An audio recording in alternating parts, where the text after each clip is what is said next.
நான் இந்த மகன் சொல்றேன், நான் பெரிய அதிகாரத்தில் இல்லாத மகன் சொல்றேன், என்னைய தாண்டி தாண்டா நீ இந்த பேனா வைக்கணும், என்னை தாண்டி தாண்டா நீ ஏர்போர்ட்டை கட்டணும், என்னை தாண்டி தாண்டா நீ இந்த மண்ணை, என்னை தாண்டி தாண்டா நீ இந்த அணுவிலே சொல்றல்ல அப்படின்னு என்ன சொன்ன, அப்படின்னு என்ன சொல்லணும்?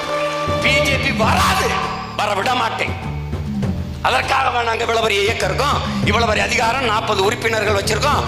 எங்களை தாண்டித்தான் பிஜேபி இந்த மண்ணில் வர முடியும் என்று ஒரு வார்த்தை சொன்னது உண்டா ஐயா கருணாநிதியோ அவர் மகனோ? ஆனால் எளிய மகன் நான் இன்னைக்கும் சொல்றேன், என்னைக்கும் சொல்றேன், அல்லா மேலேயே ஆணையிட்டு சொல்றேன், நான் இருக்கிற வரை பிஜேபி இங்க வளராது. அப்படி சொல்ல சொல்லு. இந்த திமுகவுக்காக பாடுபடுகிற கிறிஸ்தவ பெருமக்கள், ஆயர் பெருமக்கள், மதகுருமார்கள், போதகர்கள் யாரையா சொல்ல சொல்லு.